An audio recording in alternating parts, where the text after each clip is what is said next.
బంగారు తల్లి ఎంత బాగా మాట్లాడుద్దో. కానీ ఇక్కడ వాళ్ళ ఏజెంట్ ముఖ్యమంత్రి గారు ఉండడం వల్ల నష్టం ఏం జరుగుతుందంటే రకరకాల విగ్రహాలు పెడుతున్నారు. నేను ముందే చెప్పిన, నేనైతే పాత నాయకులతో మంచిదని కాదు. ఇట్లనే మీరు ఊకే చేసిండ్రంటే నేను ఖచ్చితంగా అధికారంలోకి వస్తాం. అన్ని విగ్రహాలు బిడ్డ పలగొట్ట ఆంధ్రాకి పార్సల్ చేస్తాం. నేనైతే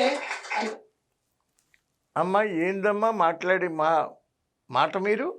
ఎన్టీ రామారావు గారి విగ్రహం హైదరాబాదులో పెట్టకూడదా?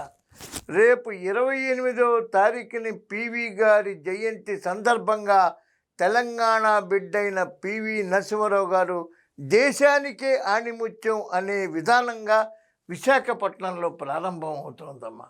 పెద్దల్ని స్మరించుకోవటం, పెద్దల్ని గౌరవించుకోవటం.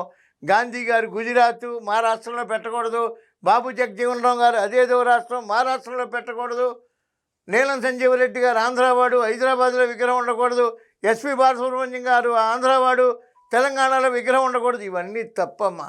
పెద్దలు, గౌరవనీయులు, మహనీయులు వాళ్ళందరూ, మనందరం ఒక స్థాయి మనుషులం. మన స్థాయిని మించిన మనుషులు వాళ్ళు. మహనీయుల్ని గౌరవించుకోవటం, మహనీయుల్ని స్మరించుకోవటం ఇది రాజకీయ సాంప్రదాయం అమ్మ. అది కూడా తెలియకుండా మీరు రాజకీయ పార్టీ పెట్టి మేము అధికారంలోకి ఎలా వస్తారమ్మా? అధికారంలోకి పెద్దలని గౌరవించని వాడు, పెద్దల్ని స్మరించని వాడు, పెద్దలకి గౌరవం ఇవ్వని వాడు ఏ రోజుకి అధికారంలోకి రాడు.